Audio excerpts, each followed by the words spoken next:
While the guests are approaching the panel part, I would like to hand over to Viola Raheb for the first panel of the conference, Social Cohesion Towards New Political Debates and Policies. Viola, the floor is yours. Thank you.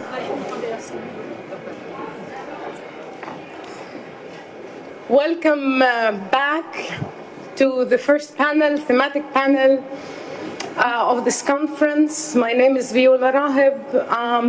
I'm a researcher at the University of Vienna in the field of religious studies, and I have the pleasure and the honor to be the curator of this conference. We have brought a mix of stakeholders, of people on the ground, people researching, people in politics, and in non-governmental organizations who are focusing with the work and studies on issues of social cohesion. And I'd like to welcome all of my colleagues on the panel, and I will start with just a short introduction. I will not read everything. You have all the CVs in your folder. Please look at them. They have all done extensive work, but in order to save the time, I will just be very short. I will start to my left. We're very honored to have Mr. Jürgen Czernohorszky, who's Vienna City Councillor for Education, Integration, Youth, and Personnel. Welcome to the table. Great to be here. Next to him, Ms. Rossalina Latcheva. She is the Senior Program Manager, Statistics and Surveys of the Fundamental Rights Agency. Welcome. Next to her is Mikael Stigendal. I hope I pronounced it right, a Professor of Sociology in the University of Malmö. Welcome. Next to him, Mr. Nicholas Yu, who has been with UN Habitat for an extensive amount of years and is now the Director of the Global Partners and Programs at the Guanghzou Institute for Urban Innovation in Kenya. Welcome. Next to him is Ms. Vera Hinterdorfer, and I apologize that her name is not in the program since she only was invited on a short notice yesterday, since a colleague was not able to be here, and we're very glad to have you among us representing the platform of being visible. Next to her is Ms. Elena Mavromichali, the lead for community engagement and entrepreneurship in SolidarityNow in Greece. Welcome. Next to her is Professor Yuri Kazepov. He's a professor at the Department of Sociology in the University of Vienna, Austria. Welcome to the table. And last but not least is Dr. Tarek Mitri, at the moment director of the Issam Faris Institute for Public Policy and International Affairs in Lebanon, a former minister in the government in Lebanon, and the former envoy to Libya for the UN. Welcome, Dr. Mitri. Glad to have you all on the table. Dear ladies and gentlemen, looking on the international political arena makes many of us feel depressed, to say the least. Since 2014, there is an increase in wars, armed conflicts, more than 50 at the moment worldwide. It is estimated that close to 90% of the current war casualties are civilians, the majority of whom are women and children. In the context of huge forced displacement and refuge, we see walls and fortresses being constructed and the international humanitarian law being violated. In an interdependent world, we hear a statesman speak of America first. We are witness of how countries of the South are being treated with disrespect, chauvinism, and patronization. In cities where a concept of togetherness is needed, unilateral decisions are being taken, trespassing the UN resolutions and the international law. On the Holocaust Memorial Day 2018, survivors of the Holocaust and their descendants in Austria felt the urgent need to go on the street protesting right-wing extremism, anti-Semitism, and xenophobia rather than joining an official memorial. And at the same time, when government politicians are preaching slogans of integration, civil society actors are at airports protesting the deportation of fully integrated families and individuals in our cities. Unfortunately, the list can be expanded, but I guess this is not the motivation why all of you came from their respective countries to join this conference. This conference is addressing the concept of social cohesion on local level, not of cities, but in cities and in communities. Or to put it in other words, we are looking at social cohesion in our immediate environment. We are aware that there is no agreed definition of social cohesion like all other social concepts. And it is true that the concept of social cohesion is relatively new and recent in history, yet the question and the quest for what brings, what holds, and what keeps groups together was and is still a concern for many around the globe. This conference is designated to allow an interdisciplinary discourse, exchange and encounter among the various stakeholders that are engaged for and in looking at how we can transform our societies to become more cohesive, democratic, inclusive, and socially innovative. We did not want to be only looking at Europe. That's why we've invited not only, as every year, people from the MENAT region, but also from other countries around the globe. And we're very happy to have Nicholas Yu help us look at the perspective of the Global South.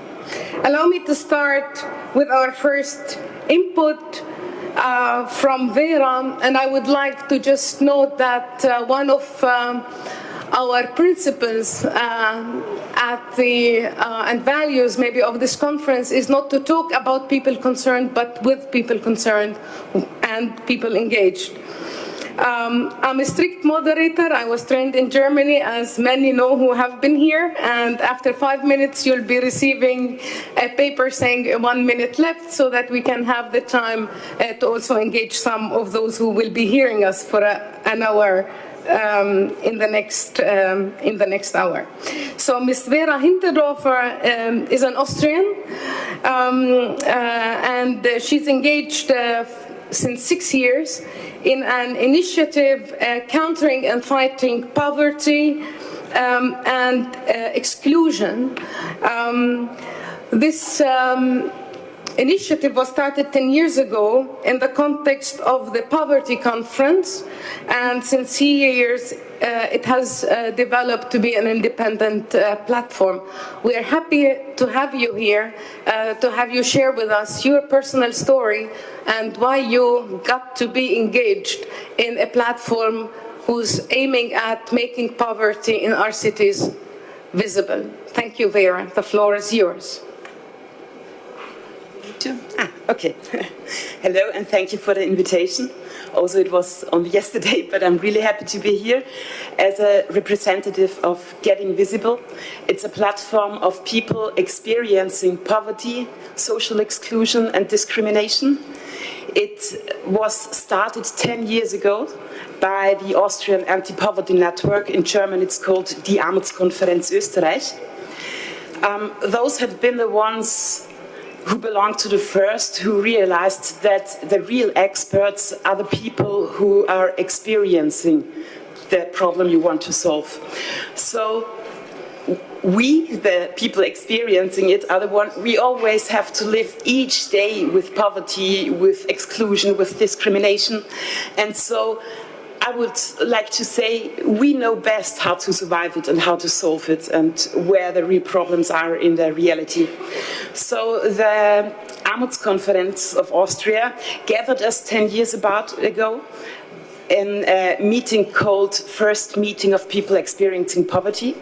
And quite fast, no, really fast, they realized that there are so many resources in this group, and people have so many qualities they can help with the whole society. So one point was also that it's important to know that people with low income are not people who are poor in any social way. This was a real big theme and topic for the Armutskonferenz Österreich. And so we got together and we could see, oh no, we are not poor in a social way, we are really strong people.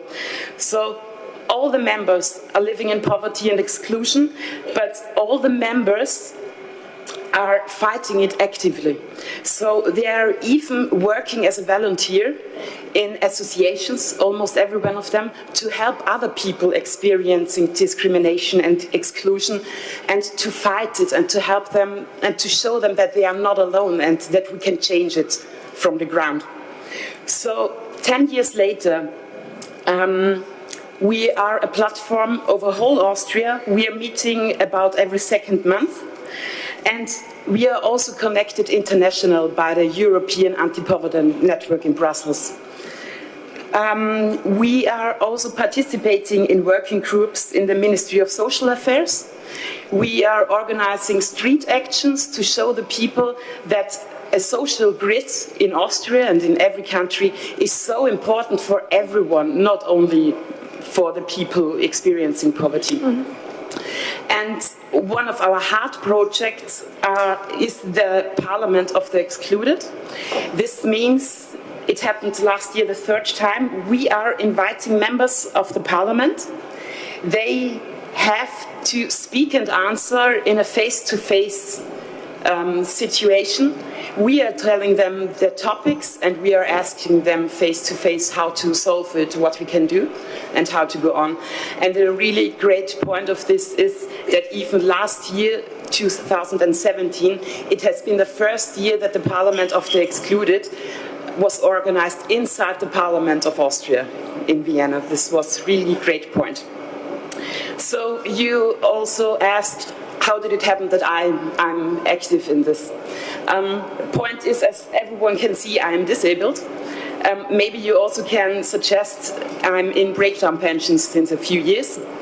And so I'm living with the reality that for my whole life I will never ever have more pension than 900 euros a month. But the point is that in my case it is visible, but there are so many people who are living with this circumstance, but their problems are not visible. And so in the society often there is the opinion that these are persons who are living on the state's cost. And that's not the point. That's not the thing that people want to. So my motivation is I want to change, to help to change this opinion in society. I think that's really important for social cohesion. And yes, I also want to show that there are so many resources, and these resources and qualities are lost right now because nobody uses, or only it starts now that our competence is getting used. One point is also that with these experiences we have, I know we can help society, we can help the government to solve problems for a long time and in a realistic and authentic way. And I also want to say, as the last 2 points from my motivation, I think it's really important as people, as a person experiencing poverty and exclusion and sometimes discrimination, to show the society and other people who are experiencing it that they are not alone, they are no aliens, and we are a full part of society and have the energy to help and to make a change.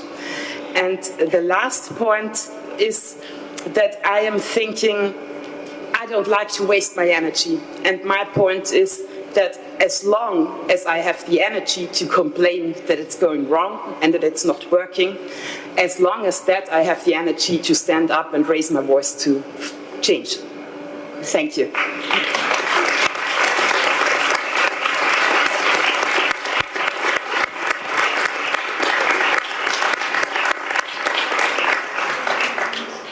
Thank you, Vera, for bringing up the voice of people concerned who, in spite of all the difficulties they have to face 24 hours a day, they keep the vision, the hope, and the energy to be engaged in our communities. And for that, we're really glad to have you on the table.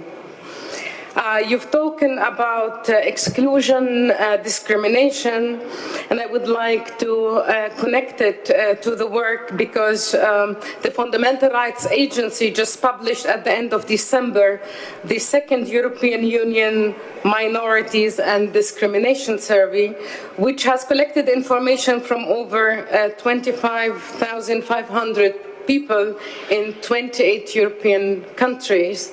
And maybe it gave us some hints on issues regarding social cohesion. The floor is yours. Thank you very much for the invitation. Maybe just to give a bit of information what the Fundamental Rights Agency is, and that this agency is situated in Vienna, but this is one of the over 40 agencies of the European Union, and it is an independent body that consults and provides the European institutions, but also the nation states with evidence base with regard to different areas of fundamental rights. So, as you, Viola, said already, the agency conducted for the second time an EU-wide survey on experiences of discrimination, but also hate-motivated harassment and physical violence, and also policing in all EU member states, but also in areas of social inclusion, which leads, of course, also to the issue of social cohesion and which are the factors that impact social cohesion. And just to summarize, we had also information on attachment to the country of residence, attachment to the country of origin, but also trust. And I think trust is the clue of social cohesion. Social trust, not only trust in the general other and the belief that all the people, independent of their background, can trust each other and can trust in the moral community, but also in the trust in public institutions. And that's what we also collected this information, to what extent do migrants and ethnic minorities trust the public authorities on the local but also on the national level. So just maybe to start with the good news, that most of the majority of the respondents, and the respondents that we cover are people of African descent. That means people in 12 member states that come from sub-Saharan Africa, or their children might be also born in Europe, but at least have parents that come from sub-Saharan Africa. In 6 countries, we covered people of North African descent. In 5 countries with North African descent, in 6 countries with from Turkey, In other countries, the Russian minorities, in 3, the Baltic countries, the Russian minority, but also in 9 member states, Roma and Sinti. So we have a variety of target groups.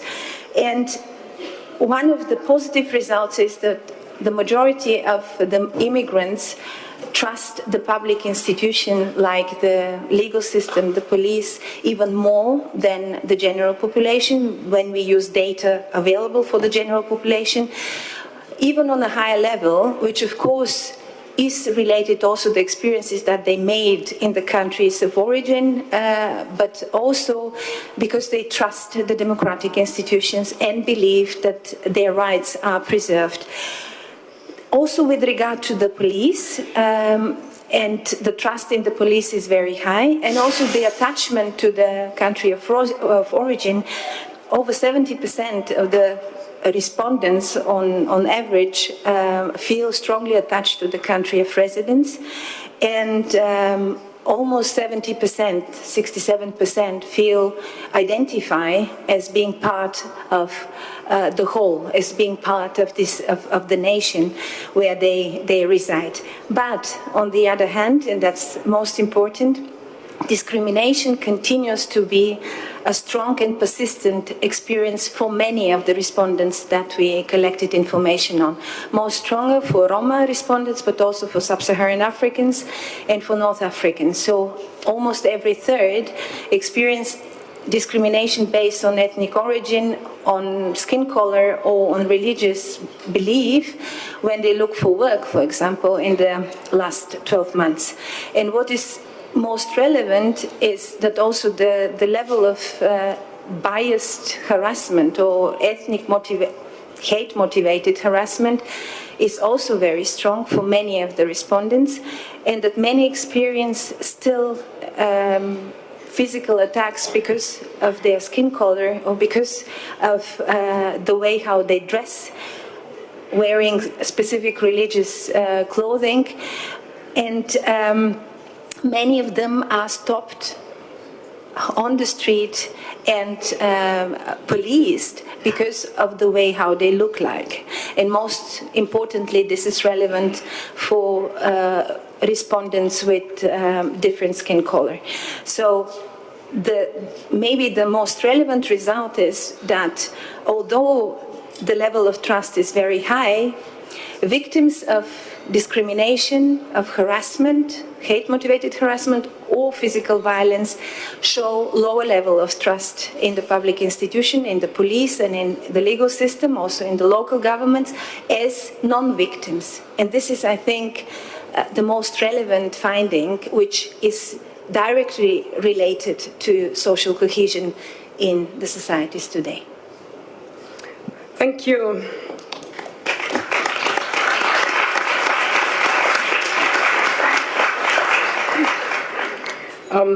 Thank you for this insight, and I recommend to all of you to read really the report, because it gives a very interesting approach to looking at some of the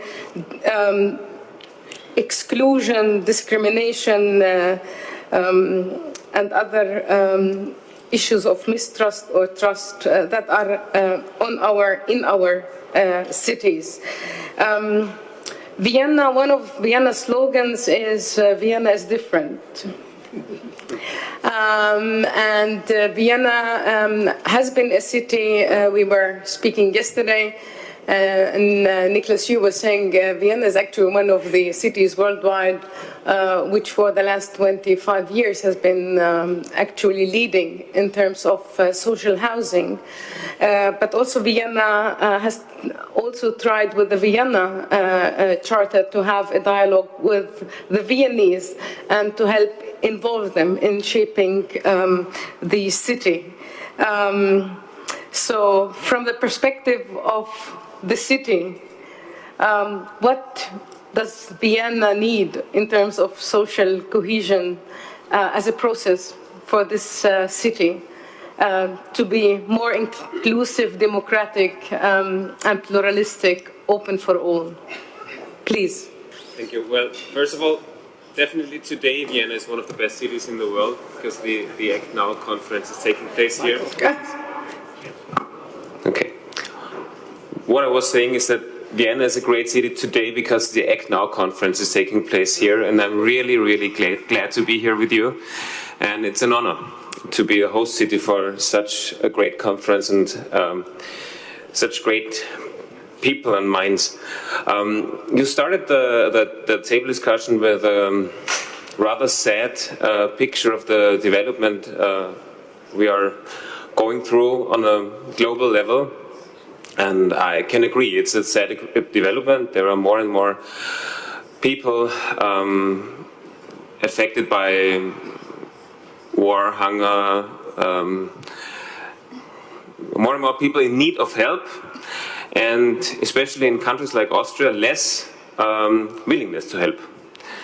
And rising right-wing extremism and everything like that. So therefore I want to first point out at first that I am convinced that in spite of that, or even because of that, we may not lose our optimism.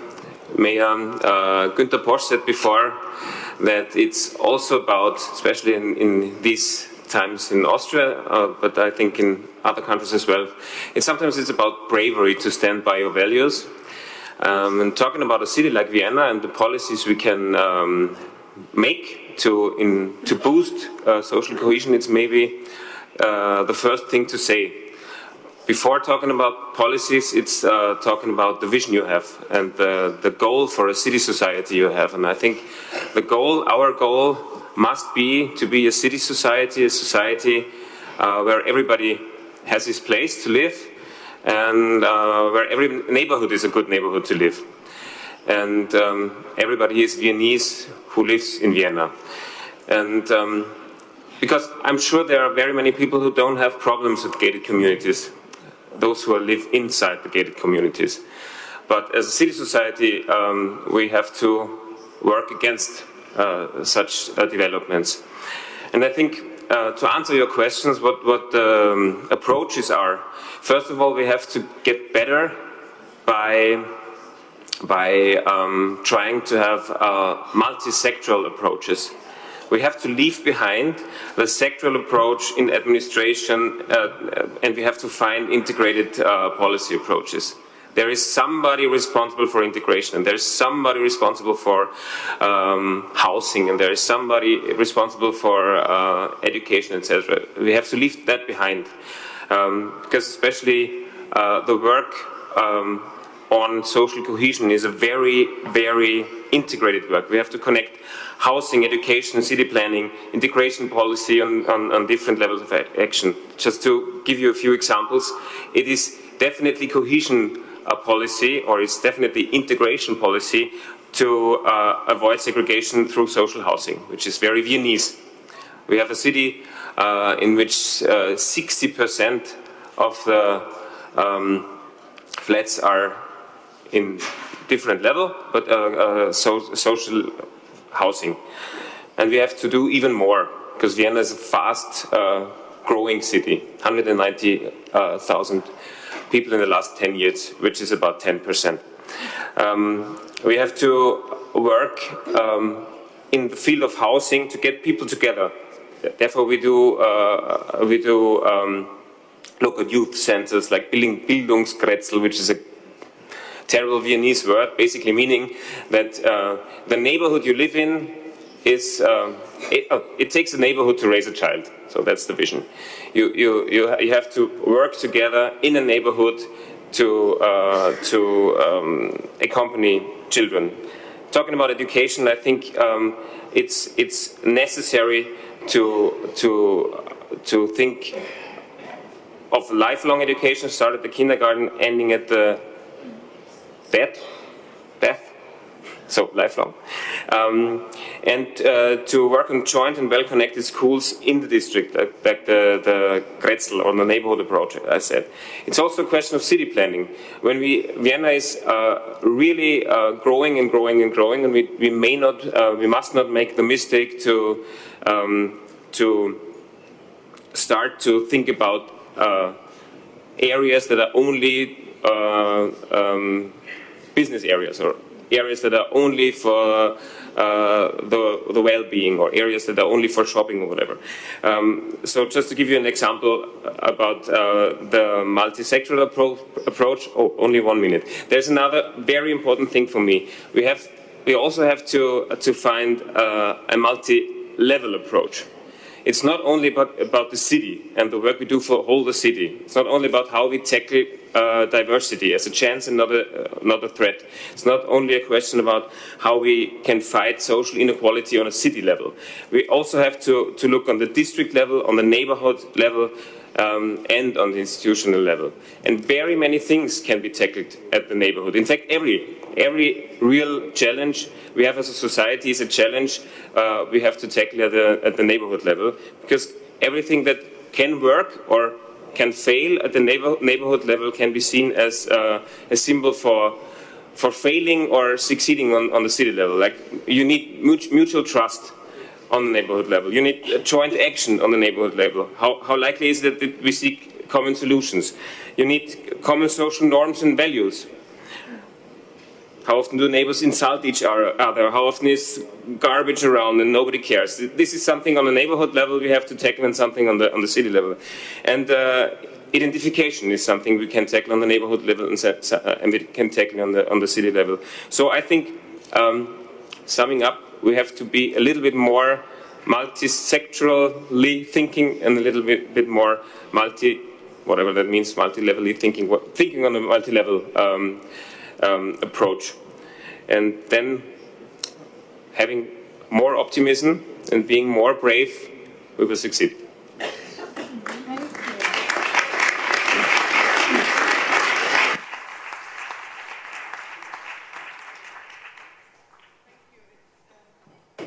Thank you. It's great to hear a city politician not praising, but critically reflecting on what is being done, and that's the vision. So thank you for helping us also see that. When we talk about social cohesion and the issue of the interagency approach, that's one of the topics we will be working on tomorrow on the sample of child protection.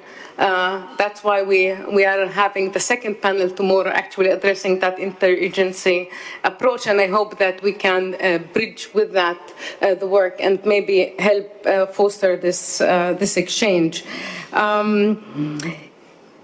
We've heard something on difficulties in cities, on issues of discrimination, on the challenges of trust, common solutions, on education. Dr. Tarek Mitri, the MENAT region, the Arab world, is having other also similar but also other challenges with regard to social cohesion in today's world. So we'd like to bridge from Vienna to Beirut. Well, let me try, at the risk of being a little theoretical, if I may. The failure of national states in achieving integration in the region and the subsequent weakening of all states raised a new issues related to social cohesion, and I list them: national identity, legitimacy of institutions and trust in them, participation and inclusion. The resurgence or reinvention of subnational identities and the strength of centrifugal forces have permeated policies, or the lack thereof. The sense of belonging, which is essential to social cohesion, is constantly threatened by either old or rejuvenated forms of sectarianism, communalism, ethnicism, and by dysfunctional states, and particularly by their political institutions. Political and electoral strategies of mobilization, I think you know more about this here in Austria, encourage the services, the resurgence of narratives of victimhood, and often emotional and aggressive, And everybody becomes victim of everybody else. And my community is a victim of the other community, even if in reality that is not the case. Social cohesion in the region is also affected by a limited participation of a large faction of population who 6 and more years ago thought that they had a share in shaping their futures and found themselves not only disappointed, but marginalized. I mean, think of Egypt, think of Libya, think of Yemen, not just marginalized, but victims of new forms of conflictual dynamics. The tension and conflicts that characterized what was hitherto called a phase of democratic transition have undermined what is left of the state. And they became themselves, for the rulers of the region, think of Egypt, a source of legitimacy, a cause of further entrenching and a distraction from addressing the problems that they are not capable or unwilling to solve. It is therefore, against this background, no surprise to see violence becoming a policy by default. Politics, as I said, is far from being inclusionary, and politics has become exclusionary. There's one candidate for presidential election in Egypt, if I may pick up that example.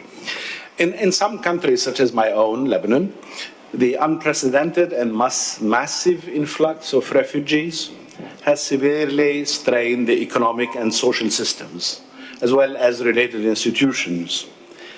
Not only it has revealed the existing tensions in our societies, but exacerbated them. Resentment, fears, distrust among citizens, and distrust in public institutions. Municipalities always start their speeches by telling how much they distrust government institutions, and lead to more segregation and to more exclusion. To be sure, working on social cohesion involves healing all of these fractures within the societal tissue. But social cohesion is a construct that refers to connectedness in different domains of life. But it involves largely subjective representations and attitudes. You know, the notion is often vaguely defined. It's evocative, and therefore representations are essential. Efforts at aiming at the reshaping of national identity, state building, institution reform, and inclusionary politics are part of a long-term process. But people like participants in this conference, I think, can work on a better representation of realities, better representation of diversity that could perhaps encourage social cohesion. And I conclude with what I believe such representation could include. One, making the case for harmony and tolerance, not in a preaching-like mode, but in arguing that the moral, social, and even economic costs of exclusion are higher than those of inclusion.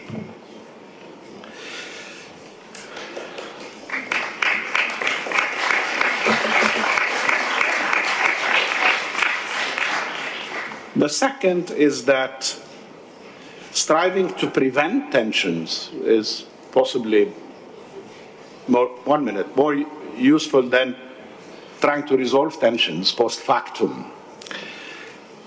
And to prevent tensions, you need to contextualize, localize them. And they need not be perceived as manifestations of ancestral hatred. Vienna was hitherto besieged by the Ottomans, and any conflict today has to do with this ancestral memory. I believe it's not ancestral hatred that produces conflicts, but it's modern conflicts and strategies of political and electoral mobilization that fabricate ancestral hatred. And my last and third point is we need to tell the truth, starting with giving people the right figures about how many refugees there are and whether their return is possible in the near future. And we need to deconstruct the exaggeration of difference in culture and social values. We are in Vienna, therefore I can use a Freudian expression. That is, we need, I think, to be aware of the narcissism of minor difference. Thank you.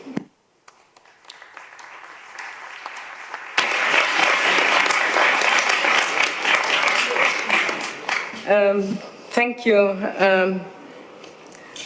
Dr. Mitri. I know it's not easy to give a total image of what's going on in terms of social cohesion in the MENAT region, and I'm very thankful for the honest analysis, but also of the vision and some steps of what needs to be done. You've addressed the issue of the contextualization, and that's actually one of the main points Professor Yuri is always addressing when he is advocating for cities that are becoming more important. He always again underlines that context is an important entry point for understanding the welfare regime, the potentials, the capacities, and the types of social innovation in cities. So the floor is yours. Thank you very much. Thank you also very much for inviting me. I think it's very stimulating to have so many different inputs from so many different people coming from very different backgrounds. Indeed, in my short 5 minutes, I will try to address the issue, is every city fit for social innovation? It's an issue which cut across all presentations by the mayors, and you also addressed this in your talks now. And I have two sort of answers, actually, a very short and positive one. So the answer is yes. Every city has this potential. But being a social scientist, I cannot answer yes or no. The social scientists usually answer, it depends. And indeed, it depends on the context. It depends on very complex and specific contextual conditions, which play actually a very relevant role in filtering what's relevant and structuring the process of social innovation. So the resources people have available to define their own strategies. So if you would be in Lebanon, in Beirut, you would have a completely different opportunity structure. So this very much structures the strategy of single individuals. So social innovation is relational and it's context sensitive, as every social phenomena actually. And migration is quite relevant because in the last few years, there is the speed and the magnitude which changed substantially. And this changing context puts us in front of new challenges indeed. So cities are entry points of very complex multi-level elements and multi-actor governance arrangements. And I would like to stress the fact that they are not the only player in the game, as we have heard from the mayors this morning. And we should not overburden their social responsibility, like actually it is done by many states. So they are offloading responsibilities on cities. In general terms, the local is seen as the place where innovation takes place, as the key territorial level developing innovation, and also bottom-up processes are valued very substantially. And I agree with that. However, it's not the only perspective we should have. And I don't want to disappoint you, but I think we should be very careful in not falling into the local trap. Being trapped into prizing the local as the best option to understand needs, to understand what is going on, the best way to find new solutions. Actually, I think it's overstated, in particular the potential of local agency in addressing structural global processes of social exclusion, and also creating the basis for social cohesion. It gives a very relevant contribution to that. It translates and channels resources in specific directions, but it's not the only option we have. In reality, again, it depends. So my very banal, and I apologize with all of you, my banal contribution to the discussion is that cities are embedded in broader territorial relations, which need to be taken into account always when we prize local social innovation. And this is usually overlooked. This way of framing the issue actually questions also the best practice approach. We cannot take best practices in Pozzallo and putting it somewhere else in Denmark or Sweden or vice versa. The contexts are completely different. We need to deconstruct and reconstruct, decontextualize and recontextualize, considering the conditions which are available in the different contexts. So the opportunity structures vary substantially, considering the institutional capacities, the resources that are made available, the existing leadership, and the actors who are on the ground, the stakeholders which are there. So for instance, despite the fact that NGOs and third sector associations are becoming more relevant everywhere, it's different talking about Sweden or Italy or Austria. In Sweden, they're less relevant. The state is still a main player. And even civil society or there are more for-profit actors playing a very relevant role in social inclusion policies. In Italy, they're very relevant. In Austria, they're very relevant, but the resources they have available changes substantially.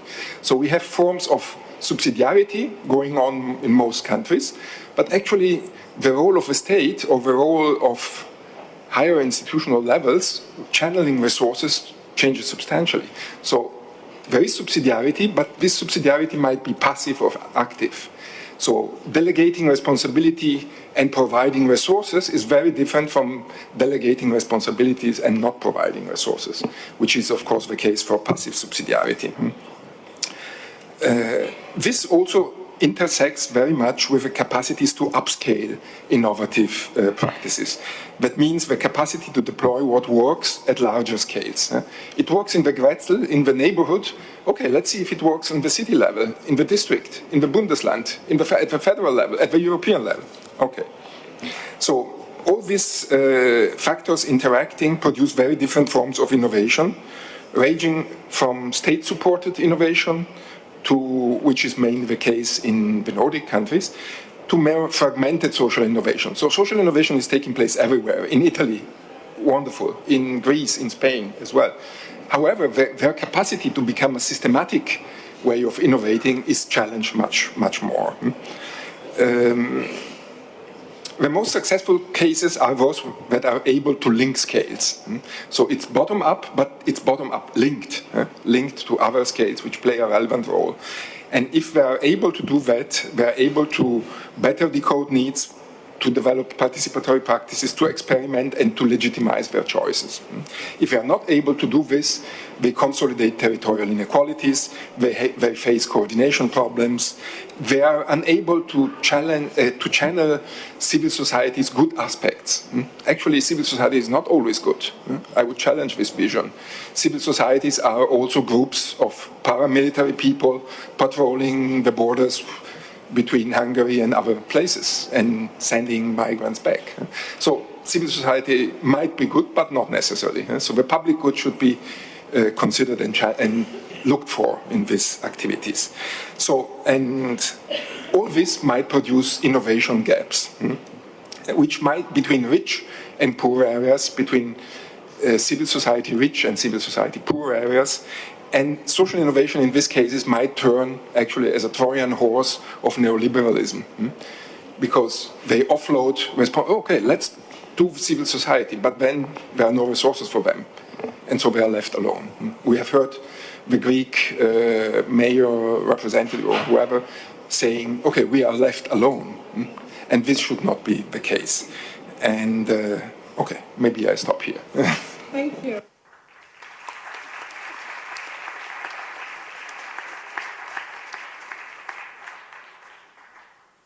Thank you so much, and thank you for breaking the scientific language to something that we all can relate to. I know it's not easy for a sociologist who's been researching for years on the theme to frame it in a non-academic context. Nicholas, you've been very much engaged in Cityscope. You have a huge expertise on cities and social innovation from around the globe. But I would like to ask you maybe to share with us something concerning the Global South. I know your heart is beating more for examples from China, and it would be good to hear some of the experiences from the Global South or from the East. I leave it up to you. The floor is yours. Thank you very much. And thank you for bringing me here. It's a great pleasure to be back in Vienna. It's one of my favorite cities. I've been following Vienna's attempts at becoming a more sustainable city for over 25 years now. I think Vienna does a lot of good things that merit to be much better told on the world stage. I would like to start with an example from Africa. Most of my career has been dealing with the effects of rapid urbanization, and especially in countries where we don't have mature cities, where there has been largely been an absence of planning, of infrastructure, and of resources. So basically the countries of, let's say, Africa, Sub-Saharan Africa, parts of Latin America, East and Southeast Asia, and a few years ago I was dealing with a slum issue in Nairobi, and I met and got to know a single mother who had 3 children, who herself was an environmental refugee. She came to Nairobi because basically parts of northern Kenya had suffered 7 years of continuous drought. And we were doing surveys to find out how these people were coping in slums, trying to find out more effective ways of improving livelihoods and living conditions in slums by understanding their problems a bit more. During here, Vera, we have to understand who we're dealing with first before we can try to help them. And the story of this woman was one that has shaped my career very much. She moved to a slum in Nairobi, and despite the fact that she had scraped up enough resources to build a shack, she found out that she could not send her children to school because she didn't have an address. And if you don't have an address, you don't have a right to the city. Similarly, she could not send her children or herself to seek medical care, despite the fact that the hospital was adjacent to the slum. Worse, she couldn't open up a bank account, because in those days in Kenya, only a man could open up a bank account. And since she didn't have any surviving husband or brothers in Nairobi, or anybody anywhere close, she could not open up a bank account. As a result, whatever she was able to earn had to be spent the same day, lest it disappear under suspicious circumstances. So no means of saving. But the worst thing, because I'm an urban planner and economist by profession, was that the shack that she built, and this is everywhere. You find this in Latin America, you find this in Africa, you find this in South Asia and Southeast Asia. The biggest single investment she made in her lifetime, building this shack, 2 rooms, was not recognized as an asset by society.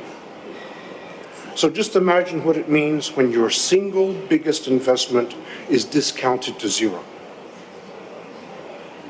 Talk about real poverty. So that story led me to look at changed entirely the approach of my entire career, which has been, how do we eliminate the barriers that are preventing people from joining society?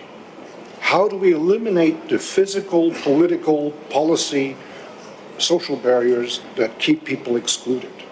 And I find them everywhere. I find them in the sectoral approach to the city, right?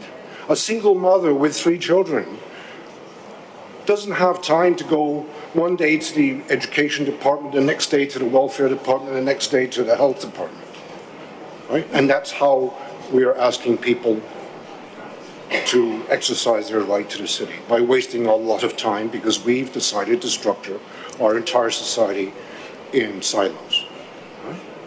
Because our planners, by drawing a line, do not realize that that line drawn on a piece of paper or on a computer can either divide or it can integrate. But more often than not, it divides. I have seen streets, I have seen infrastructure that divides people. So, but I would like to end on a positive note, and that positive note is an experience I just witnessed last year in Indonesia, in Malang. Malang is a city with about 40% of its population living in an informal settlement, and as usual, every time it rains, which is twice a year, the people living in these informal settlements are up to their knees, up to their waist in flood waters. And this mayor, this lady mayor of Malang, decided enough was enough, and she was going to do something about it. So she decided to adopt a technical approach to preventing flooding in this slum, which was all the tools that we know how to use today to realize a sponge city, making the pavement more permeable, creating little ponds. In fact, quite a pretty scenery. This slum now has lots of fish ponds, and they're all there to retain the water. But most importantly, this mayor enabled all of the slum dwellers in Malang to grow organic vegetables as a means of retaining water. And they have increased in less than 3 years their income by 200%. They are now, the slum dwellers of Malang are the biggest single purveyors of organic vegetables to the local market. And so I would like to join my 2 previous colleagues, Vera and Jürgen, in saying, yes, we need to know that poor people are not poor because they want to be poor.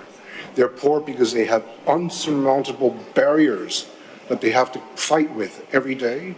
And if we can plan and design our cities better, we can make that, we can remove a lot of those barriers. So my plea is let's stop designing social exclusion into our cities. Let's start designing our cities to be more inclusive. Thank you.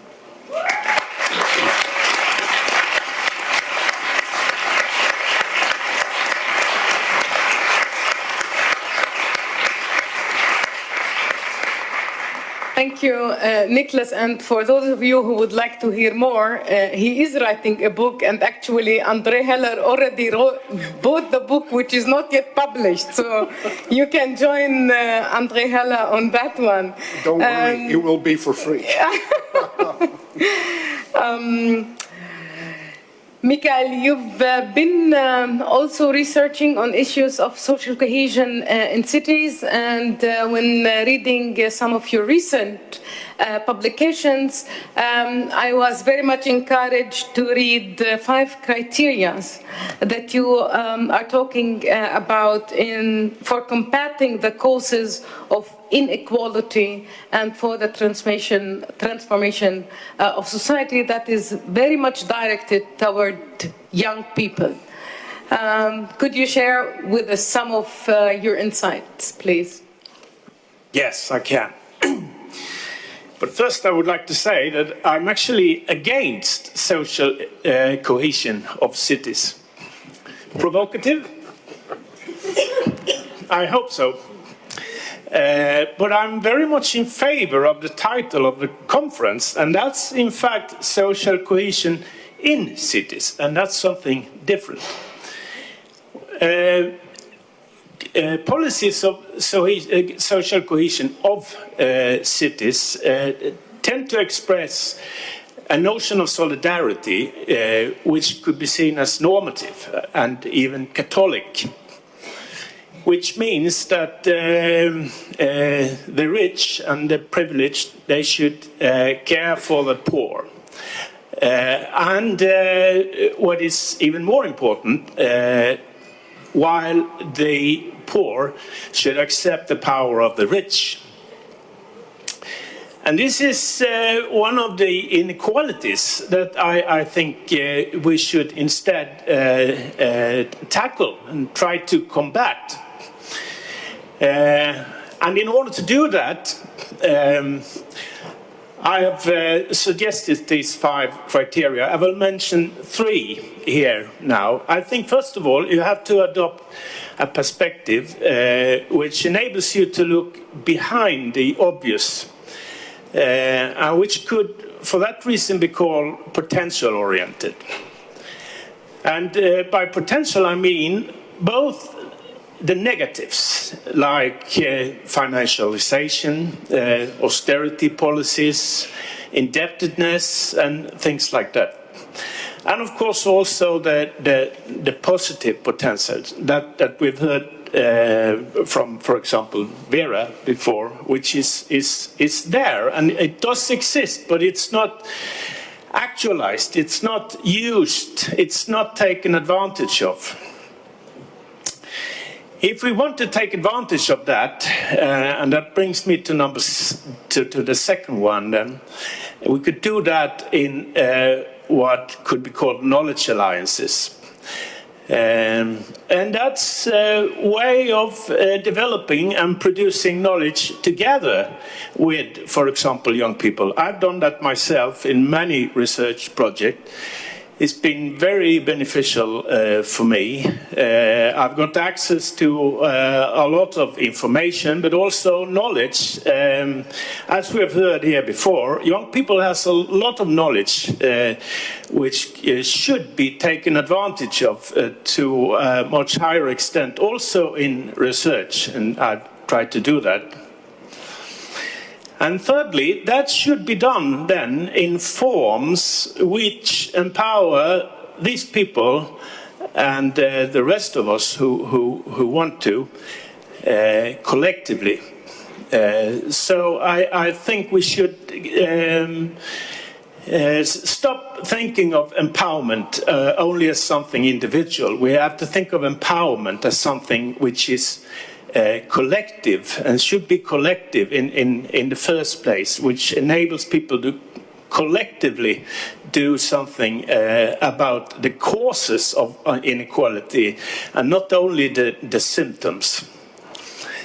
Social cohesion is a concept which we have heard from a few of you here, which is associated with trust and well, feelings, and which is of course very important. It could be useful and interesting to compare it with the concept of integration. Another one of the old sociological concepts, and a very useful distinction which has been made in sociology over the recent decades is the one between social integration and system integration. And social cohesion is similar to social integration. We shouldn't forget about system integration, because it's in the systems that the structural causes of inequality inheres. So what I like to be in favor of is social cohesion of collectively empowered people who together can combat the causes of inequality inherent in the systems. Thank you.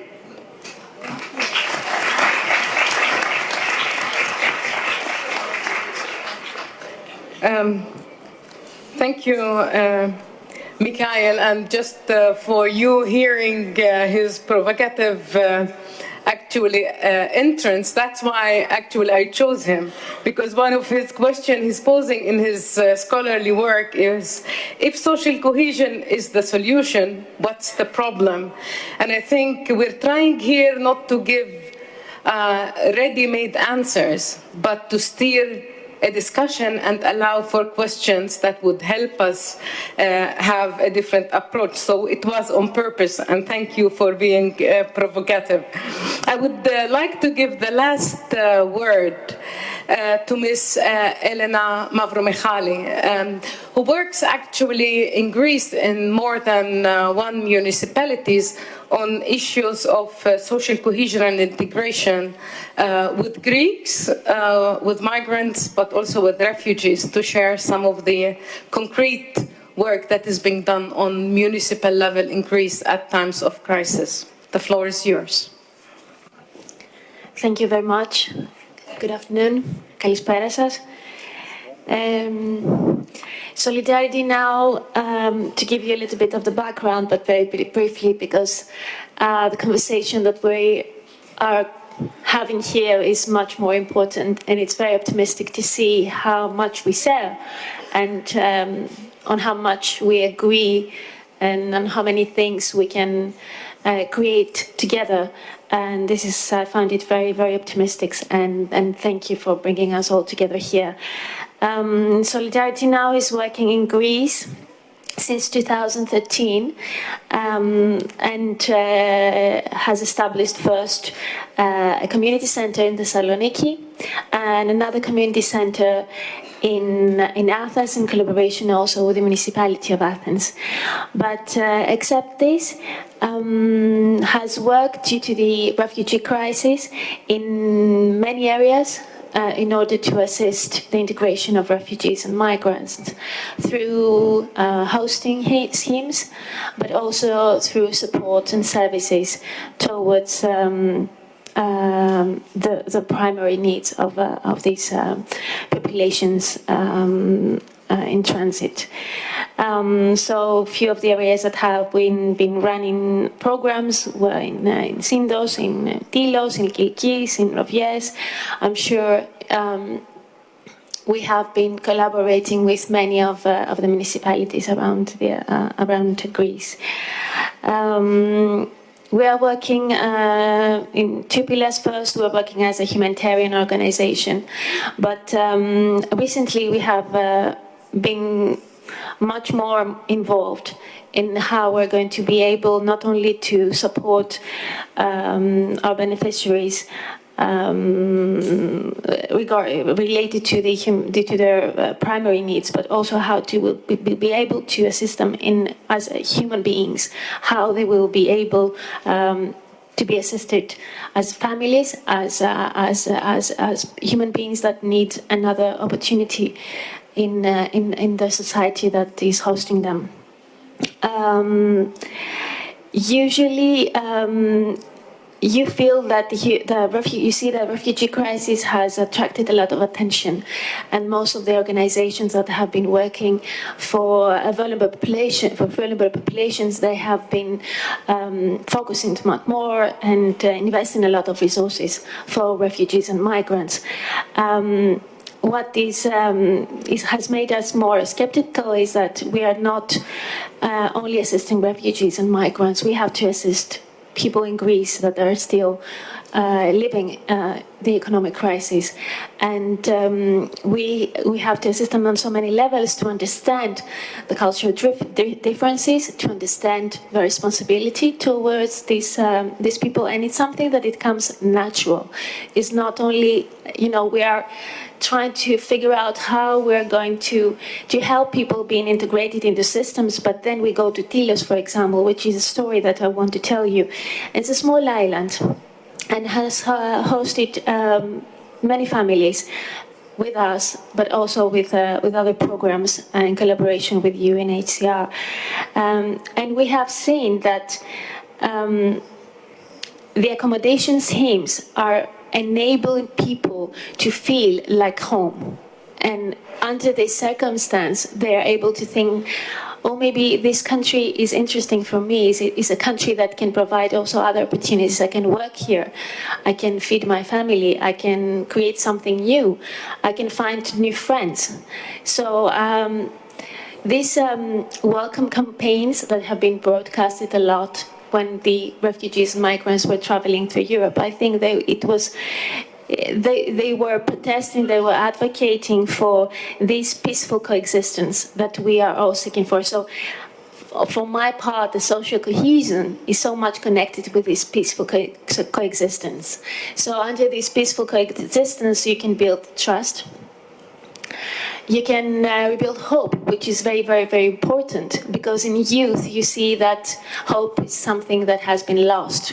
And that's how we see that hosting communities are enabled to support incoming populations, new people that feel strange to them and they cannot understand the language, which is a huge barrier.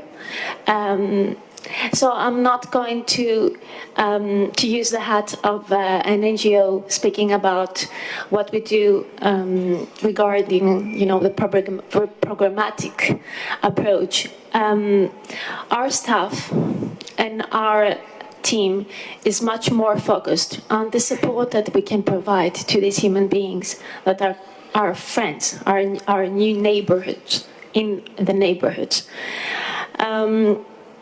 So in Tilos, these families that have lived, and I would suggest that in one of the next meetings, it would be interesting to invite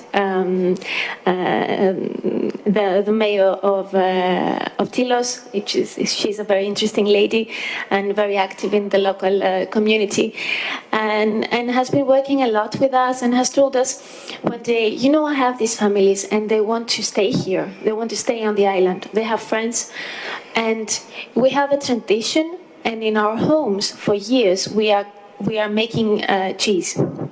So we have the vision to create a cheese factory. Are you going to help us? And we said, of course, but and of course we're going to do it. But how? It's a small island. It's not so much connected with the other islands. How we're going to make it like a cheese factory? It's a huge investment. So we realized that we are not working a hosting program. We are not working so much connected also with the work that traditionally can be done in an NGO, but we want to assist people that want to disrupt the system and they want to do new things in their local contexts. We are working a lot so under this innovation that exists, or this entrepreneurship will that exists in small communities. And that's why I have also spoken about the research program that we are working around neighborhoods, and not only in Athens, we're going to scale it up in other places to harvest all this information that exists, all this potential that exists in small neighborhoods, in small islands, and scale it up as pilot projects around Greece. Thank you very much.